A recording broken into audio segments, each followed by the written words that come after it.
कि ये भाजपा की सरकार न होती या मुख्यमंत्री न होते तो वो मुख्यमंत्री आवास में घुस जाते। उन्हें शायद ये नहीं पता है कि आज जो मुख्यमंत्री हैं वो भाजपा के सदस्य नहीं हैं। पंजाब सरकार की पोस्ट मैट्रिक स्कॉलरशिप योजना 245 करोड़ रुपए आवंटित ताकि अनुसूचित जाति के विद्यार्थियों को मिले उच्च शिक्षा। अगर मुझे ये स्कॉलरशिप ना मिलती तो शायद मैं अपनी पढ़ाई जारी न रख पाती। 2,31,000 विद्यार्थी पंजीकृत, 92 करोड़ की रकम दी जा चुकी।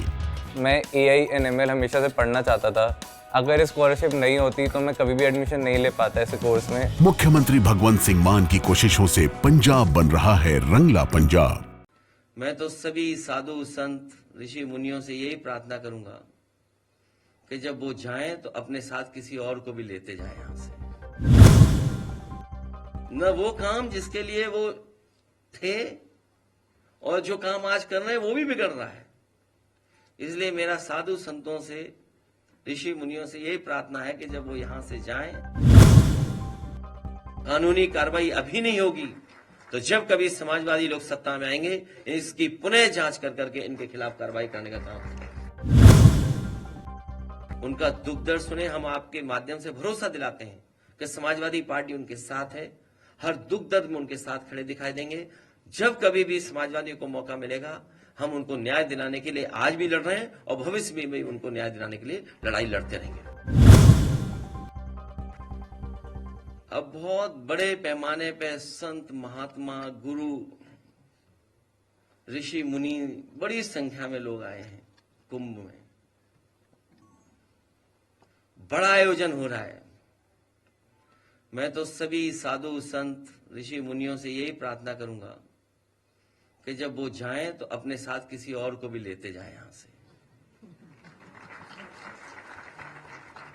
क्योंकि यहां पर बहुत लोग ऐसे जिनको जो काम नहीं करना चाहिए वो काम कर रहे हैं।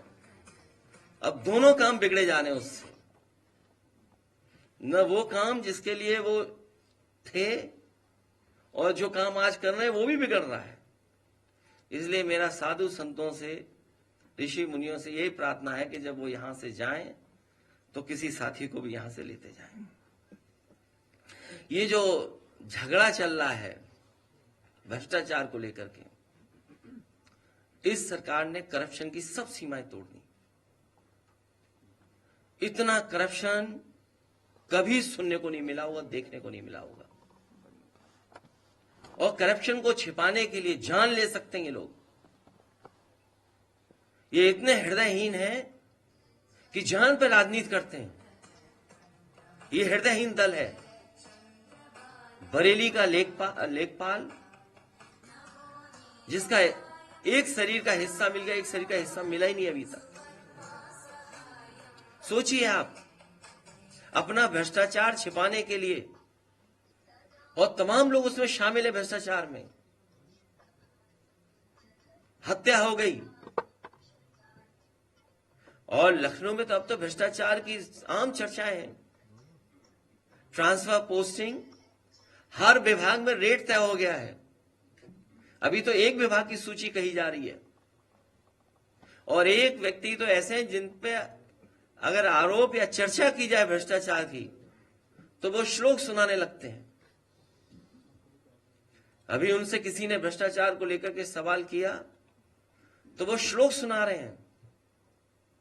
पूरा स्वास्थ्य विभाग, जानकारी कर लीजिए किस हालत में है।